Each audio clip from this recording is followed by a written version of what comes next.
Hello दोस्तों, आप सभी को एक बार फिर आपके अपने यूट्यूब चैनल एग्जाम इलाज जोन में स्वागत है। आज हम लोग इस वीडियो में एएलपी टेक्नीशियन 2018 के पेपर को सॉल्व करेंगे, जो कि 13 अगस्त 2018 का थर्ड शिफ्ट का पेपर है। इससे पहले जितने भी शिफ्ट का एग्जाम एएलपी टेक्नीशियन का हुआ है, सारे शिफ्ट का सॉल्यूशन हम इस चैनल पे करवा करके अपलोड कर दिया है। अगर अभी तक नहीं देखे हैं तो अवश्य ही जा करके देख ले, जिससे आपको एएलपी या फिर टेक्नीशियन की तैयारी कर रहे हैं तो आपके लिए काफी बेनिफिशियल रहेगा।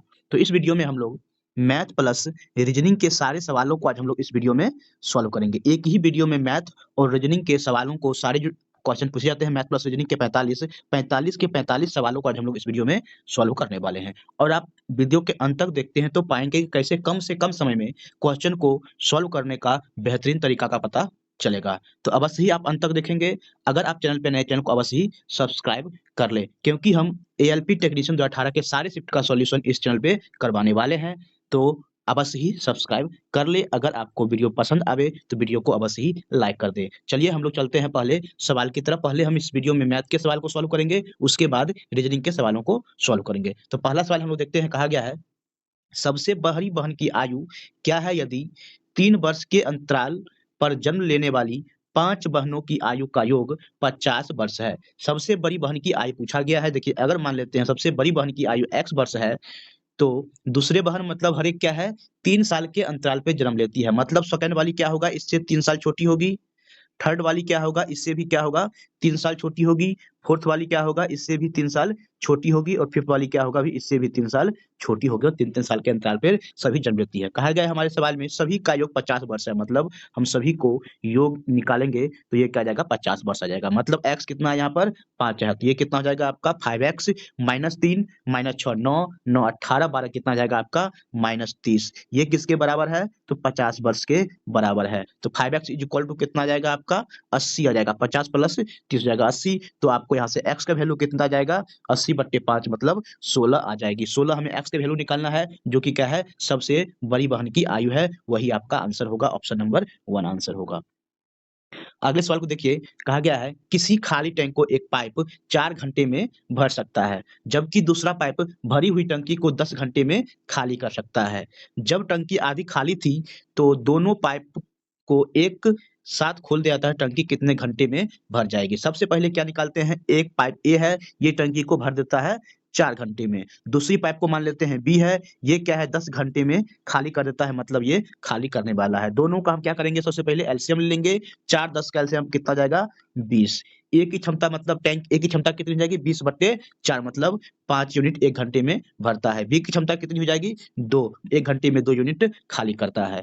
अगर मान लेते हैं 20 यूनिट क्या है हमारा, टैंक की धारिता है। अगर ये आधी भरी हुई है, मतलब 10 यूनिट भरी हुई है, हमें 10 यूनिट ही भरना पड़ेगा। 10 यूनिट भरना है तो कितने समय लगेंगे इसको भरने में। तो देखिए आप, 1 घंटे में 5 यूनिट भरता है ए, दूस और क्या है, 2 यूनिट खाली करता है। मतलब 1 घंटे में कितना हो जाएगा, 3 यूनिट भराता है। तो 10 यूनिट भरने में कितना समय लगेगा, मतलब 10/3 कर लीजिए। तो क्या आ जाएगा आपका, पूर्णांक में इसको कन्वर्ट कीजिए। मतलब 3 तिया 9, 3 पूर्णांक 1/3 मतलब 3 घंटा। और इसको आप 60 से मल्टीप्लाई कर दिया जाएगा आपको मिनट मिनट में। मतलब 3 घंटा 20 मिनट लगेंगे आधी टंकी को भरने में। सिंपल है, समझ में आ रहा है तो वीडियो को अवश्य ही लाइक कर दिया कीजिए। देखिए अगला सवाल कहा गया है, एक त्रिभुज एबीसी में बी क्या है, समकोण है। देखिए ट्रायंगल एक एबीसी हम सबसे पहले ड्रॉ कर लेते हैं। देखिए बी पर क्या है, एक समकोण है, ये ए मान लेते हैं, ये हमारा हो जाएगा सी, सॉरी ये आपका हो जाएगा यहाँ पर सी। अब देखिए बीसी का जो लेंथ दिया हुआ है, बीसी आपका ये हुआ, बीसी दिया हुआ है 15 सेंटीमीटर, बीए का लेंथ दिया हुआ है 8 सेंटीमीटर। यदि त्रिभुज एबीसी का परिवृत्त बनाया गया तो वृत्त की त्रिज्या निकालना। देखिए परिवृत्त का मतलब क्या हो जाएगा आपका, इसके अंदर में क्या होगा, ट्रायंगल होगा। लेकिन आप इंग्लिश वाले पोर्शन को पढ़ेंगे तो a circle inscribe in a triangle, यहाँ पर उल्टा है, इंग्लिश में अलग कर रहा है और हिंदी में अलग कर रहा है। तो हम लोग इंग्लिश वाले पार्ट को लेंगे। लेकिन अगर हम हिंदी में कहता, अगर ये परिवृत्त की त्रिज्या निकालना होगा तो ये जो हाइपोटेनस होगा वही क्या हो जाएगा, इसका डायमीटर हो जाएगा। मतलब सर्कल का डायमीटर क्या हो जाएगा, इसका हाइपोटेनस। मतलब जो हाइपोटेनस हमारा आएगा वही क्या होगा आपका, उसका हाफ कर लेंगे, मतलब 17 आ जाएगा। ये 17 कैसे आएगा, मतलब 5 का 15 का स्क्वायर 225 प्लस 8 का स्क्वायर कितना हो जाएगा, 64 में 289। मतलब ये कितना हो जाएगा आपका, 17 हो जाएगा क्या, डायमीटर। अगर त्रिज्या निकालना होगा तो 2 से डिवाइड कर देंगे, 8.5 आ जाएगा। अगर आपको परिवृत्त की त्रिज्या निकालना होगा तो ये, लेकिन सवाल में हमें कहा गया है इंग्लिश वाले पोर्शन में कि इन रेडियस मतलब अंतःवृत्त की त्रिज्या निकालना है। मतलब एक राइट एंगल ट्रायंगल के अंदर अगर कोई सर्कल है तो उसका त्रिज्या क्या होगा। ठीक है, उसका त्रिज्या निकालने के लिए क्या करते हैं हम लोग, इन सेंटर जो होगा उसका जो त्रिज्या होगा वह क्या होगा, लंब प्लस आधार मतलब 15 प्लस 8 माइनस जो कर्ण होगा मतलब हाइपोटेनस होगा उसको हम कर लेंगे माइनस, डिवाइडेड बाय क्या कर लेंगे 2। ठीक है, तो डिवाइड कर लेंगे हम 2 से, तो मतलब कितना जाएगा 23 माइनस 7 6 6/2 यानी क्या आ जाएगा आपका 3, यानी इन सर्कल का जो रेडियस होगा वह कितना हो जाएगा 3 सेंटीमीटर होगा। दोनों भी तरह के कुछ सवाल आएंगे तो आप इस तरह से आपको ध्यान रखना है इस कंसेप्ट को, दोनों ही तरह के सवाल को ऐसे आप सॉल्व कर सकते हैं। चलिए अगले सवाल को देखते हैं। अगला सवाल कहा गया है, यदि किसी घन के किनारे को 2 सेंटीमीटर बढ़ा दिया जाए तो उसका आयतन क्या है, 448 वर्ग सेंटीमीटर बढ़ जाता है, तो इस स्थिति में घन के किनारे की लंबाई क्या होगी। देखिए जब कभी भी इस तरह के सवाल आते हैं तो आप ऑप्शन पुट कर करके सॉल्व कर लीजिए, ऑप्शन के हेल्प से आप सॉल्व कीजिए, आसान होगा सॉल्व करने में, कम से कम समय में आप इस तरह के सवालों को सॉल्व कर सकते हैं। ऑप्शन कैसे पुट करेंगे, कहा क्या गया है, अगर ऑप्शन मान लीजिए हम सेकंड ऑप्शन लेते हैं, सेकंड ऑप्शन चूज करते हैं मतलब क्या है 7 है, अगर पहले 7 था तो इसका आयतन कितना होगा 7 का क्यूब, लेकिन 2 सेंटीमीटर बढ़ा देते हैं मतलब 9 हो जाएगा, 9 का क्यूब, इसका जो अंतर होगा 448 दिया हुआ है। अगर यह घटाने के बाद 448 आता है तो वह आपका ऑप्शन करेक्ट होगा। तो ऐसे घटाएंगे तो कितना हो जाएगा 729 माइनस 343, ये क्या होगा 448 नहीं आएगा। उसी तरह से देखिए ऑप्शन नंबर 3 पुट कीजिएगा तो पहले क्या था 9 था, इसमें 2 बढ़ा देंगे तो क्या जाएगा 11 का क्यूब, इसको भी घटाएंगे 448 नहीं आएगा। उससे आप ऑप्शन नंबर 1 पुट कीजिएगा मतलब 8 में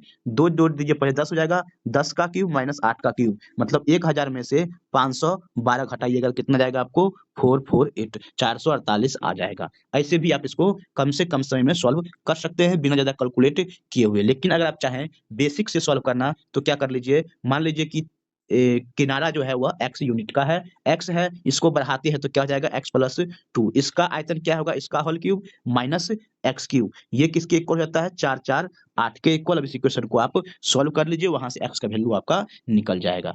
ठीक है, चलिए अगले सवाल को देखते हैं। कहा गया है 62,500 पर 21% की वार्षिक दर से 1.1/2 वर्ष के लिए चक्रवृद्धि ब्याज क्या होगी। यहाँ पर निकालना है आपको 1.5 वर्ष का चक्रवृद्धि ब्याज। इस तरह के सवाल काफी कैलकुलेटिव होने वाले हैं, तो इस तरह के सवाल के लिए भी आप तैयार रहें, कैलकुलेटिव सवाल पूछे जाते हैं आरआरबी में। तो देखिए सबसे पहले हमें 1.5 वर्ष का चक्रवृद्धि ब्याज निकालना है 21% से। देखिए तो 62,500 का पहले वर्ष के लिए ब्याज कितना होगा 21%, तो वो आपको निकाल लीजिए। तो ये 2 जीरो हो जाएगा आपका कैंसिल।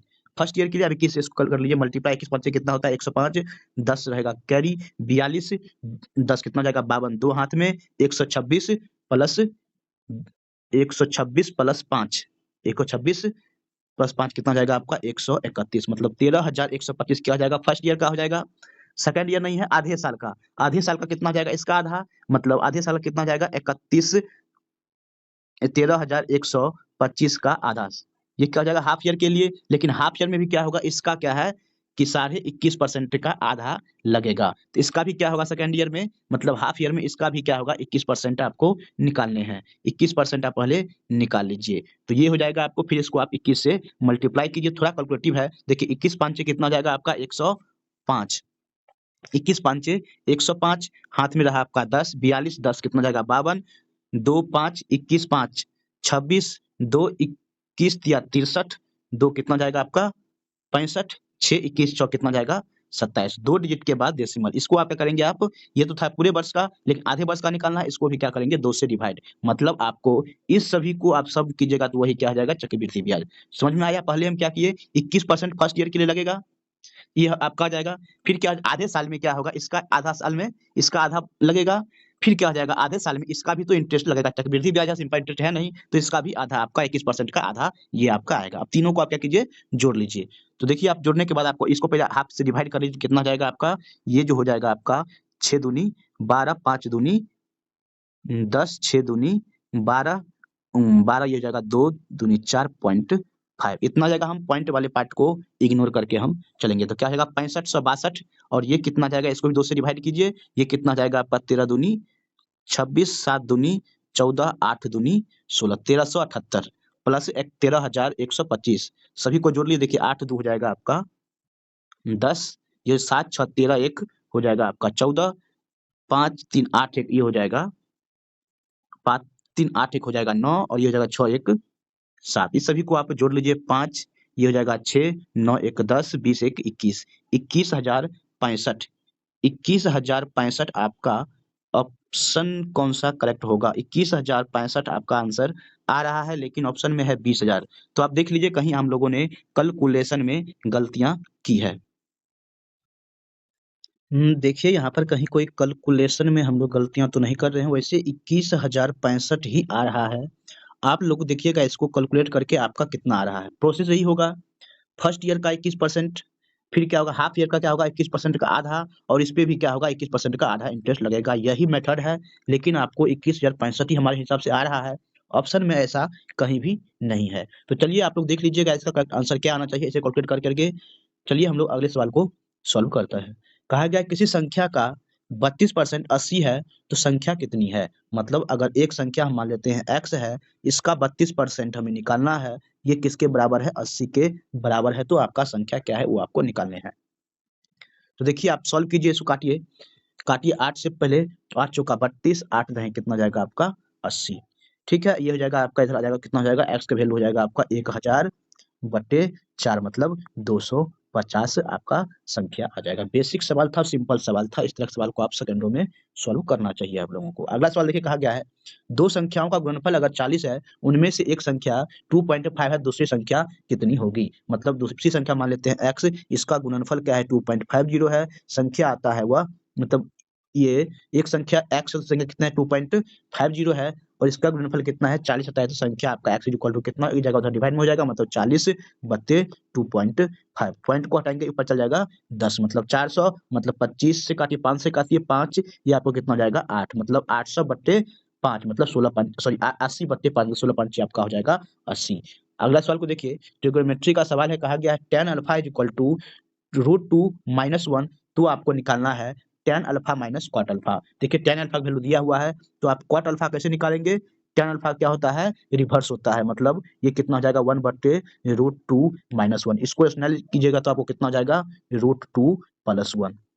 सिंपल है, √2 + 1 आ जाएगा। अब इसमें इसका वैल्यू पुट कीजिए। tan का वैल्यू कितना है √2 - 1, माइनस कॉट अल्फा का वैल्यू कितना होगा √2 और -1। देखिए √2 से √2 हो जाएगा कैंसिल, -1 कितना हो जाएगा -2। ऑप्शन नंबर 3 आपका करेक्ट होगा।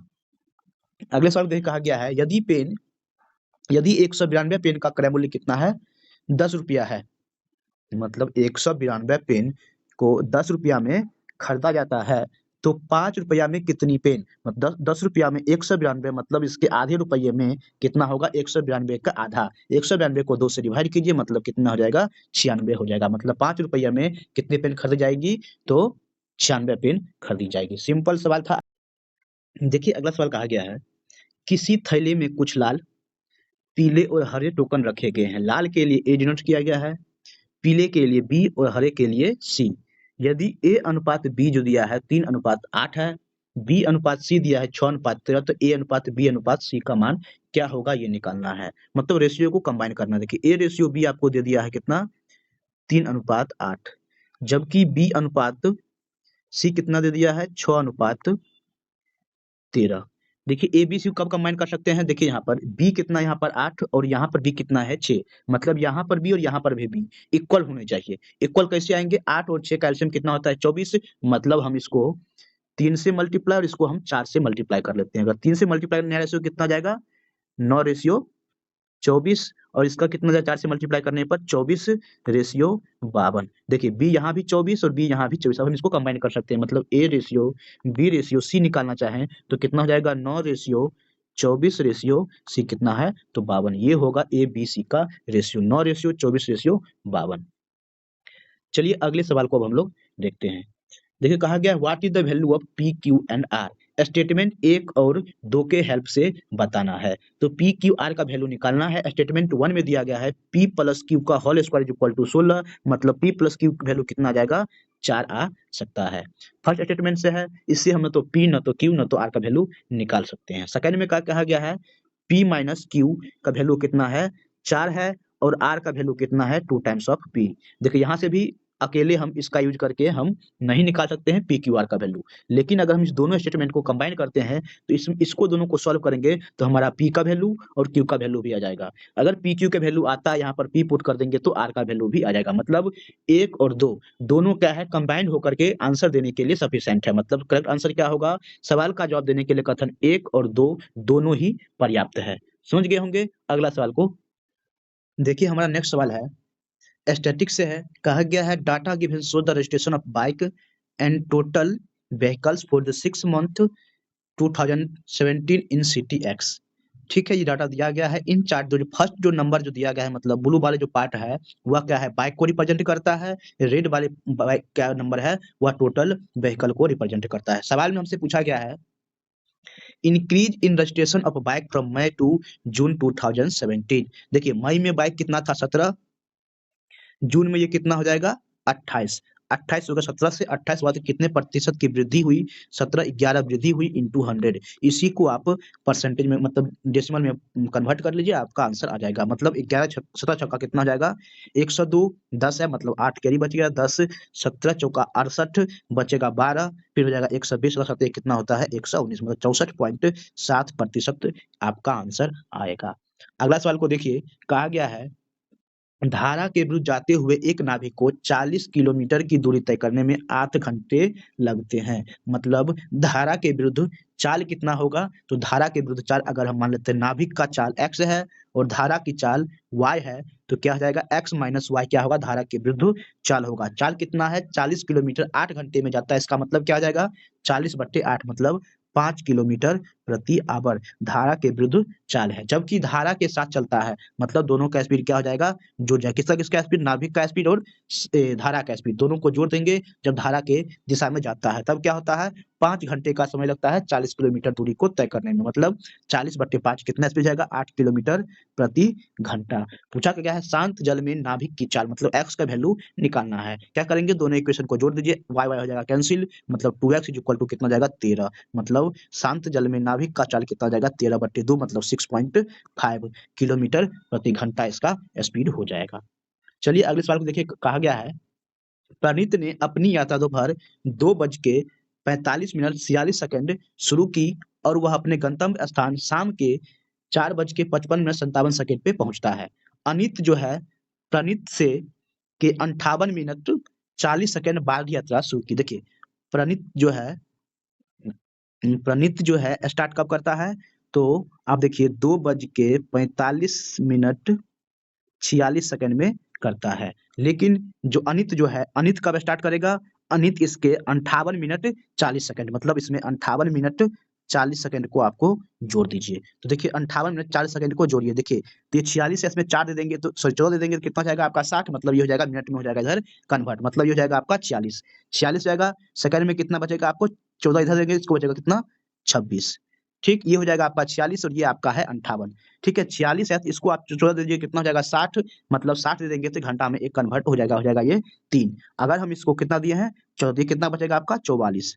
44 और ये समय कितना हो जाएगा 3, मतलब अनित जो है 3:44 में अपनी यात्रा प्रारंभ करती है। उसके बाद क्या कहा गया है, और वह 50 मिनट 29 सेकंड बाद क्या है अपने गंतव्य स्थान पर पहुंचता है अनित के बाद। तो देखिए सॉरी परिणीत के बाद। अब परिणीत कब पहुंचता है, तो परिणीत देखिए कब पहुंच रहा है 4:55 में पहुंचता है। इसमें कितना ऐड कर देंगे 50 मिनट 59 सेकंड के बाद पहुंचता है, सॉरी 29 सेकंड के बाद। अब देखिए दोनों को जोड़िए, कब पहुंचता है अनित, तो अनित कब पहुंचेगा वो आपका आ जाएगा। तो देखिए आप इसमें 29 सेकंड है तो इसमें क्या होगा 3 सेकंड आपको देना पड़ेगा, तो ये कितना बच जाएगा आपका 26 सेकंड बच जाएगा। ये कितना हो जाएगा आपका 56, ये कितना है आपका 50 है, ये 50 है, ये 56 इस पे 4 दे देंगे तो मिनट पूरा हो जाएगा, तो कितना बचेगा इधर 46। ये कितना था आपका 4 से आप हो जाएगा ये 5, मतलब 5:46 पे पहुंचता है। तो कितना समय लगा 3:44 में स्टार्ट करता है,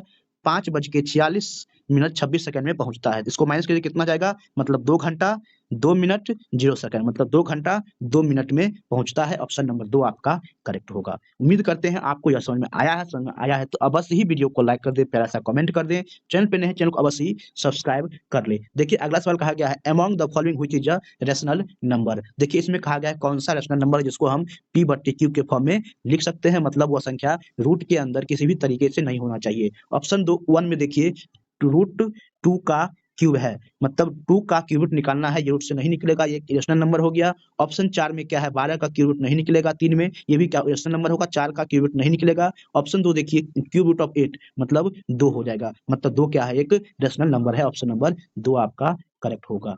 अगला सवाल देखिए कहा गया है a प्लस a बटे a का वैल्यू 3 है, ए क्यू प्लस 1 बटे ए क्यू का वैल्यू निकालना है। जब कभी भी अगर x प्लस 1 बटे x का वैल्यू अगर मान लेते हैं हमें p है, हमें निकालना हो x क्यूब प्लस 1 बटे x क्यूब का वैल्यू, तो हम लोग क्या निकालते हैं p का cube minus 3 times of p। Simple है। इसी तरह से हम इसको निकालेंगे a क्यूब प्लस 1 बटे a क्यूब का वैल्यू, तो कितना जाएगा 3 का क्यूब माइनस 3 टाइम्स ऑफ 3, मतलब 27 माइनस 9 मतलब 18।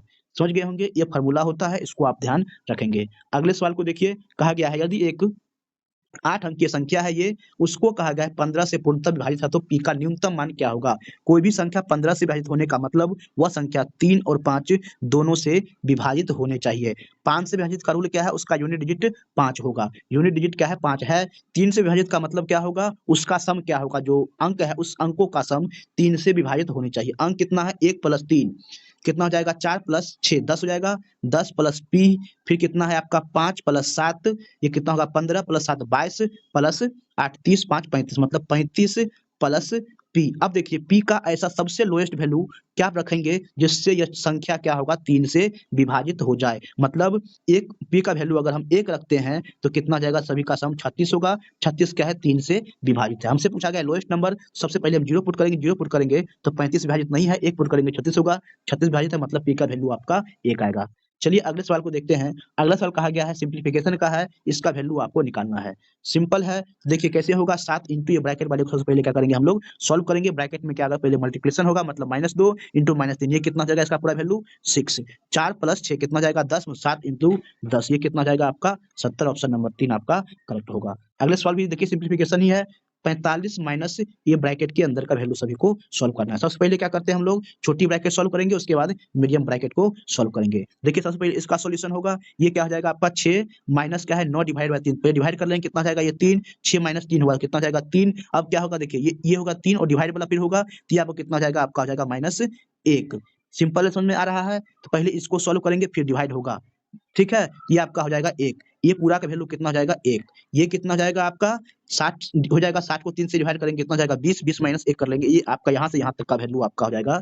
इसको हटा देते हैं तो इसका वैल्यू हो जाएगा पूरा आपका 19। 38 माइनस 19 करेंगे तो ये कितना जाएगा 19, यहाँ पर कितना है 45, मतलब 45 माइनस 19 करेंगे आपका आ जाएगा 26। इस तरह से आप इसको सोल्व करेंगे। अगले सवाल को देखिए 23 इंटू 31 को दिया है 713 होता है, तो इसका मल्टीप्लिकेशन क्या होगा। मतलब सिर्फ यहाँ पर डेसिमल का खेल है। देखिए 0.0713 को अगर हम डिवाइड करते हैं किससे, अच्छा यहाँ पर डिवीजन है 3.1 से, तो इसका वैल्यू कितना आएगा। देखिए यहाँ पर क्या है 23 इंटू 31 है, इसको डिवाइड मल्टीप्लाई करते हैं 713 आता है। अगर हम 713 को 31 से डिवाइड करें कितना आएगा तब 23 आएगा। इसको हम डिवाइड करते हैं सीधा हमारा 23 आएगा, लेकिन डेसिमल कहाँ होगा उसको डिसीजन लेना है। देखिए डेसिमल के बाद कितना पॉइंट है 4 है, तो यहाँ पर क्या लिखेंगे 4 1 पे 0, यहाँ पर क्या है 1 है तो 1 चल जाएगा ऊपर, 1 0 से 1 0 हो जाएगा कैंसिल। मतलब नीचे में कितना है 3 डेसिमल, मतलब 3 डिजिट के बाद डेसिमल आएगा 1 2 3 0 हो जाएगा, मतलब 0.023। ऑप्शन नंबर 4 आपका करेक्ट होगा। मैं बहुत ही विशेष समझा रहा हूँ, आप लोगों को समझ में आ रहा है तो अवश्य ही वीडियो को लाइक कर दीजिए। अगले सवाल को देखिए कहा गया है 6 छात्रों के एक समूह में किसी परीक्षा में भाग लिया, बाद में परीक्षा देकर एक अन्य परीक्षार्थी क्या है समूह में शामिल हो गए। नए छात्र के प्राप्तांक को भी जोड़ने पर समूह का जो अंक है औसत 3 से बढ़ जाता है। नए छात्र का प्राप्तांक समूह के पहले के प्राप्तांक से डैश ज्यादा है। देखिए अगर कोई 6 पहले था एक नया छात्र आ जाता है।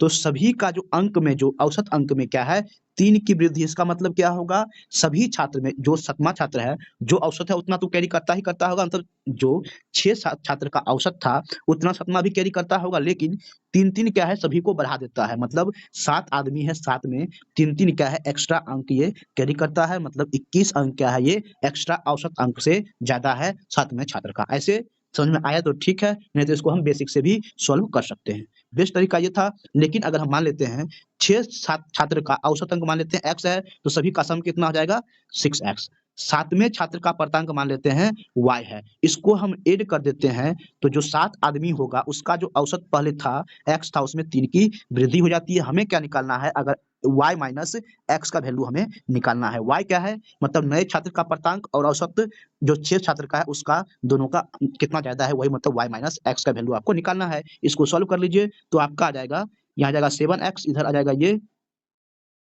देखिए यहाँ पर ये हो जाएगा आपका y इज इक्वल टू कितना जाएगा आपका, ये जाएगा तो x प्लस 21, x प्लस 21 हो जाएगा, मतलब y माइनस एक्स का वैल्यू कितना जाएगा 21 आ जाएगा। ऐसे भी आप इसको सॉल्व कर सकते हैं। अगले सवाल को देखिए, कहा गया है निम्न में से कौन सी सबसे छोटी संख्या है जिसे 2800 से घटाया जाए तो वह क्या है पूर्णतः वर्ग बन जाती है। ऐसे सवालों को आप लॉन्ग डिवीजन मतलब 2800 को ऐसे जो हम लोग डिवाइड करके वर्गमूल निकालते हैं वैसे भी निकाल सकते हैं। वैसे कैसे निकालेंगे ऐसे पहले बता देते हैं, उसके बाद हम इसका शॉर्ट तरीका ही बताएंगे। देखिए पहले 5 से लगाइए तो ये जाएगा 5, ये हो जाएगा 5, ये हो जाएगा कितना 10, ये हो जाएगा आपका 25। ठीक है, मतलब ये हो जाएगा 3 मतलब डबल जीरो हो जाएगा 300। अब क्या हो जाएगा 2 से नहीं 3 से लेगा 200, 2 से लगाइए मतलब कितना जाएगा आपका यहाँ पर 104, सॉरी 204 माइनस कीजिए कितना जाएगा 96। जो शेषफल आया हो वही क्या होगा इसमें से माइनस करेंगे, मतलब 2800 में से 96 माइनस करेंगे तो आपका क्या होगा यह 2800 में से 96 माइनस करेंगे मतलब 2704 जो होगा क्या होगा परफेक्ट वर्गमूल, परफेक्ट क्या होगा स्क्वायर बन जाएगा। मतलब 96 माइनस करने के बाद 69 नहीं आएगा, मतलब 96 माइनस करने के बाद क्या होगा परफेक्ट स्क्वायर बन जाता है। लेकिन अगर हम चाहें इसको ऐसे नहीं यूज करके सिर्फ हम शॉर्ट तरीका अप्लाई करें तो हमको अगर स्क्वायर रूट पता है स्क्वायर नंबर किसी भी नंबर का तो वहां से आसानी से निकाल सकते हैं। जैसे हमको पता है 2800 है, 2800 के आसपास का नंबर हमको याद होना चाहिए। मतलब देखिए 50 का स्क्वायर कितना होता है 2500 होता है, ये बहुत ज्यादा है। हम देखेंगे 51 का स्क्वायर कितना होता है, 51 का स्क्वायर कैसे निकालते हैं तो क्या करेंगे हम लोग 51 के 50 से एक ज्यादा है मतलब 25 में एक जोड़ देंगे, 26 और 1 का स्क्वायर कर लेंगे 2601। 52 का स्क्वायर कितना जाएगा 25 में 2 जोड़ देंगे 27 प्लस 2 का स्क्वायर 2704 देंगे, 2704 हो गया। 53 का निकालना चाहेंगे तो 2800 से ज्यादा हो जाएगा तो वो नहीं होगा, मतलब जो 2800 से जो पहले जो नंबर है 2704 वही क्या है परफेक्ट स्क्वायर है, मतलब 2800 में से 95 माइनस करेंगे तो आपका 2704 आएगा, वही क्या होगा परफेक्ट स्क्वायर होगा। ऐसे भी आप निकाल सकते हैं। अगले सवाल को देखिए कहा गया है, मतलब इस तरह से आपका मैथ सेक्शन कंप्लीट हो गया। अब हम लोग चलेंगे रीजनिंग सेक्शन को सॉल्व करने। सेलेक्ट द मिसिंग टर्म आपको निकालना है। देखिए यहाँ पर पी जी है, क्यू एच है, आर आई है। अगला मिसिंग टर्म क्या आएगा आपको वो निकालने हैं। क्या होगा देखिए किस सीरीज को फ्लो कर रहा है, सबसे पहले आपको सीरीज को पता करना है। देखिए यहाँ पर क्या है पी है, क्यू है, आर है, मतलब एक एक जोड़ता जा रहा है, मतलब आगे क्या आ जाएगा एस आ जाएगा। ठीक है, यहाँ पे देखिए जी है, एच है, आई है, तो आगे क्या आ जाएगा जी आ जाएगा, मतलब एस और जे वाला आंसर होगा, ऑप्शन नंबर 3 करेक्ट होगा। अगले सवाल में देखिए कहा गया है एक कोड में डॉग को 4157 लिखा जाता है तो मेट को MAT को कैसे लिखा जाएगा। देखिए डॉग को 4157 कैसे लिखा गया है। देखिए डी का प्लेस वैल्यू कितना होता है 4, ओ का प्लेस वैल्यू कितना होता है 15 और जी का प्लेस वैल्यू कितना होता है 57, मतलब सिर्फ प्लेस वैल्यू को लिखा गया है। इस तरह से हम मेट को लिखना चाहे तो देखिए एम का प्लेस वैल्यू कितना होता है 13, ए का कितना होता है 1 और टी का कितना होता है 20, मतलब 13120 होगा। ऑप्शन नंबर 4 आपका करेक्ट होगा। देखिए इसमें कहा गया है कौन सा ऑड है, मतलब कौन सा ग्रुप को फ्लो नहीं कर रहा है। देखिए सर्कल के अंदर का अगर तीलियों को काउंट करेंगे सभी में क्या है सम संख्याएं हैं, सभी में क्या है सम है, एक में भी, बी में भी और डी में भी। लेकिन देखिए ई सी में क्या है सम नहीं है। देखिए यहाँ पे ऐसे ही बोल सकते हैं, ऐसे एक साइड है तो सेकंड साइड भी ऐसे होना चाहिए, मतलब देखिए यहाँ पर एक ये वाला मिसिंग है, मतलब सी क्या है आपका अलग है ग्रुप से। अगले सवाल को देखिए कहा गया है यदि बी ए सी के आप इस शब्द को अगर हम इस शब्द को शब्द के अक्षर को अंग्रेजी वर्णमाला के क्रम में व्यवस्थित किया जाता है तो अक्षर एफ के दाहिने और दूसरा अक्षर कौन आएगा। देखिए इसको पहले व्यवस्थित कीजिए, अंग्रेजी पहले क्या जाएगा ए आएगा, फिर क्या जाएगा बी आएगा, फिर सी आएगा, फिर डी भी है, फिर ई आएगा, ई के बाद क्या हो जाएगा ये आपका एफ आ जाएगा, एफ के बाद क्या आ जाएगा आपका आई आ जाएगा, आई के बाद क्या आ जाएगा आपका के आ जाएगा। हमसे पूछा गया एफ के दाहिने और दूसरा, तो दूसरा क्या आ जाएगा आपका के होगा। आगे सभी को अरेंज करने की जरूरत नहीं है, मतलब के आ जाएगा। देखिए इसमें कहा गया है how many triangle present in the इस फिगर में कितने ट्रायंगल है देखिए, इसको पहले दो पार्ट में डिवाइड किए। देखिए एक पार्ट आपका ये वाला हो रहा है, सेम पार्ट इसी तरीके से एक ये दूसरा है। ठीक, इस दोनों में देखेंगे, देखिए एक ट्रायंगल तो आपका ये बन रहा है, दूसरा ट्रायंगल आपको ये एक ये हो गया, ये आपका दूसरा हो गया, ये आपका तीसरा हो गया और एक पूरा वाला पार्ट क्या हो जाएगा आपका चौथा हो जाएगा। 4 इसमें तो 4 सेकंड वाले पार्ट में भी होंगे। यहाँ तक क्लियर है? अब देखिए सेकंड पार्ट को।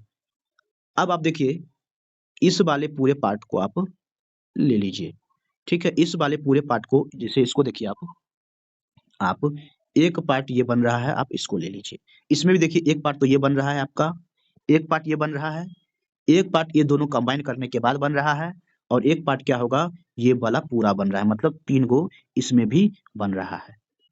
ठीक है, सेकंड वाले में भी क्या होगा, इस तरीके से 3 गो बनेगा, मतलब 4 4 8 6 कितना आ जाएगा 14 टोटल ट्रायंगल बनेंगे। ऑप्शन नंबर 3 आपका करेक्ट होगा।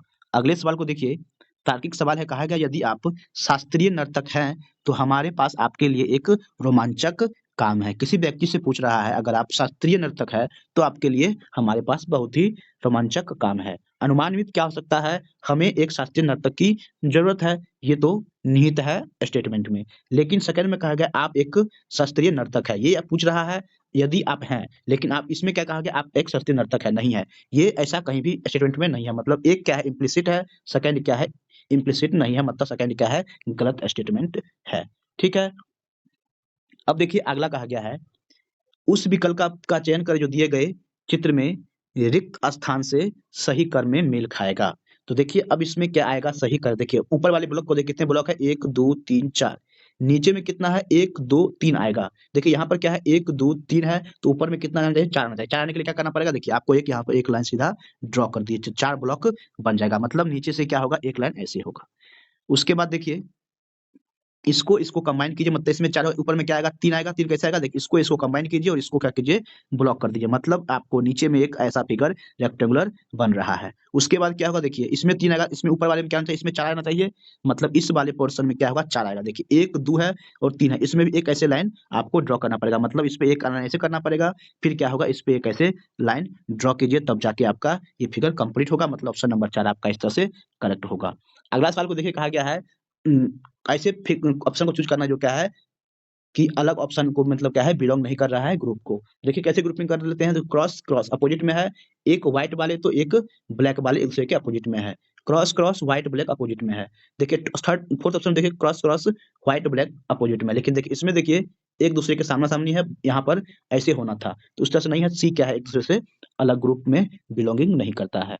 आगे देख कहा गया है an office always has an dash, office के पास ऑलवेज होता है क्या, किचन, छत, कार और पदाधिकारी, तो क्या होगा पदाधिकारी ऑलवेज होता है ऑफिस में। अगला सवाल देखिए कहा गया है कि मिसिंग जो यहाँ पर है क्वेश्चन मार्क, इस पे क्या आएगा। सबसे पहले हमें पैटर्न को जानना पड़ेगा। देखिए यहाँ पर 5 है तो यहाँ पर क्या है 25 है, यहाँ पर 8 है तो यहाँ पर कितना है 64 है, यहाँ पर 2 है तो यहाँ पर कितना है 4 है, मतलब नंबर का क्या है स्क्वायर है, मतलब एक का स्क्वायर यहाँ पर कितना होगा एक ही होगा, मतलब ऑप्शन नंबर 1 आपका सही होगा।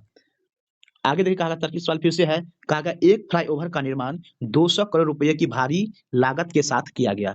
ठीक है, फिर भी लोग फ्लाईओवर का उपयोग नहीं कर पा रहे हैं, मतलब नहीं कर रहे हैं। अब अवधारणा क्या हो सकती है, कहा गया फ्लाईओवर का निर्माण क्या है बेकार है, ऐसा कहीं भी इस तर्क में निहित नहीं है। फ्लाईओवर के निर्माण का खर्च किया गया समय पैसा और ऊर्जा बर्बाद हो रही है, ऐसा भी नहीं है, मतलब न तो एक और न ही दो क्या है निहित है इस तर्क में। अब कहा गया a king always have a dash, मतलब एक किंग है उसमें क्या है, मतलब नॉर्मल सवाल है, बेसिक सवाल है, ऑलवेज हैव अ किंगडम। आगे देखिए कहा गया है ये क्या है ग्रुपिंग फिर से करना है। ग्रुपिंग करना है, देखिए ट्रायंगल ट्रायंगल को साथ में रखिए, 3 6 9 को साथ में रखिए, 3 6 9 इसमें नहीं है, मतलब 2 में है। उसके बाद देखिए रेक्टेंगुलर टाइप्स का है, मतलब इसमें इसमें 1 4 7 का भी ग्रुपिंग बन रहा है, 1 4 7 मतलब ऑप्शन नंबर 1 होगा। यहाँ 3D वाला पोर्शन को एक साथ में रखिए, इस तरह से ग्रुपिंग आप कर सकते हैं। देखिए इसमें कहा गया मिसिंग नंबर के स्थान पर क्या है, देखिए यहाँ पर खरगोश है तो यहाँ पर क्या है कछुआ है, जिसे मतलब खरगोश तेज है तो उतना ही स्लो कछुआ है। यहाँ पर एरोप्लेन है तो यहाँ पर क्या होगा, मतलब एरोप्लेन फास्टेस्ट सवारी है तो स्लोएस्ट सवारी क्या होगा वह क्या है बैलगाड़ी है। ठीक है, अगले सवाल को अब हम लोग देखेंगे। अगला सवाल कहा गया है मृत्यु का कोई निश्चित समय नहीं है। वक्तव्य है, निष्कर्ष क्या निकाल सकता है कि मृत्यु एक दिन सभी को, मतलब मनुष्य को क्या है एक दिन मरना ही है, मतलब निश्चित मृत्यु का कहा गया है, इसमें कोई भी निश्चित समय नहीं है। स्टेटमेंट में क्या कहा गया है आपको कि मनुष्य को एक दिन मरना ही है, लेकिन मौत किसी भी समय आ सकती है, क्योंकि समय क्या है निश्चित नहीं है, तो दोनों के दोनों क्या है आपका यहाँ पर सही है। अगला सवाल देखिए कहा गया है मिरर इमेज आपको इसका निकालना है। मिरर इमेज में क्या होगा, ये बॉल इधर आ जाएगा और ये क्या हो जाएगा पलट जाएगा, मतलब इधर हो जाएगा।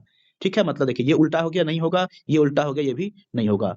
अब देखिए बी और सी ऑलमोस्ट सेम है, लेकिन अगर आप ध्यान से देखेंगे तो देखिए लाइन जो है इसके अंदर का वो पैरेलल है, यहाँ पर क्या है परपेंडिकुलर दे दिया है, मतलब बी भी एलिमिनेट हो जाएगा। ऑप्शन नंबर डी आपका करेक्ट होगा। अगला सवाल को देखिए कहा गया है in the following Venn diagram total number of student who play all three games. देखिए तीनों गेम कबड्डी, फुटबॉल और क्रिकेट तीनों गेम खेल, मतलब तीनों में कॉमन कौन है, वह ऐसे है, तो ऐसे ही आपका आंसर होगा। सिंपल सिंपल सवाल है। अगले सवाल को देखिए मिसिंग टर्म में क्या आएगा वो आपको बताना है। देखिए यहाँ पर 5 है, 7 है, 11 है, 17 है, मतलब 5 में 2 जोड़ दिया गया, फिर 7 में 4 जोड़ दिया गया, फिर क्या होगा 6 जोड़ा गया, फिर अगले टर्म में क्या होगा 8 जोड़ा जाएगा, मतलब 17 के बाद में 8 जोड़ कितना हो जाएगा 25 हो जाएगा। तो 25 ऑप्शन ये एलिमेंट हो जाएगा। आगे देखिए ई है, एफ है, फिर क्या है देखिए 1 जोड़ा गया है, फिर एफ में क्या है 2 जोड़ दिया गया आ जाएगा, फिर क्या हो जाएगा इसमें 3 जोड़ा गया है, फिर क्या होगा इसमें 4 जोड़िए, मतलब के में 4 जोड़ेंगे तो कितना हो जाएगा, मतलब 11 में 4 जोड़ेंगे कितना हो जाएगा आपका 15, मतलब 15 किसका प्लेस वैल्यू होता है, ओ का प्लेस वैल्यू होता है, मतलब 25 और वो आपका आएगा। सेकंड लास्ट सवाल को देखिए कहा गया इसमें मिसिंग टर्म भी निकालना है, मिसिंग टर्म आपका क्या आएगा। तो देखिए क्या है यहाँ पर ट्रायंगल है, ट्रायंगल में क्या है एक लाइन और एक एक्स्ट्रा बॉल दे दिया गया है, फिर क्या होगा इस सभी को हटा करके एक लाइन और बॉल मतलब 2 पार्ट को रखा गया है। इसमें भी क्या है रेक्टेंगल है, एक लाइन है, इसमें क्या होगा एक और लाइन एक्स्ट्रा, मतलब 2 चीज क्या है आपको इसमें एक्स्ट्रा जोड़ा जाता है, बाकी सभी को हटा लिया जाता है। ठीक है, इसमें भी क्या होगा 2 एक्स्ट्रा में क्या होगा सिर्फ जो 2 एक्स्ट्रा है वही रहेगा, मतलब मल्टीप्लाई ही रहेगा, बाकी सभी को थर्ड ऑप्शन में हटा लिया जाएगा, मतलब ऑप्शन नंबर डी आपका करेक्ट होगा। देखिए लास्ट सवाल कहा गया है कि किसी सुबह एक्स और वाई किसी पार्क में एक दूसरे की तरफ चलते हुए प्रस्थान करती है, वे दोनों जब एक दूसरे से मिलती है तो उस समय वाई की छाया एक्स के दाहिने तरफ बनती है। मतलब देखिए सुबह में छाया किधर बनता है, सुबह में किधर बनेगा, किसी व्यक्ति की छाया इधर बनेगा।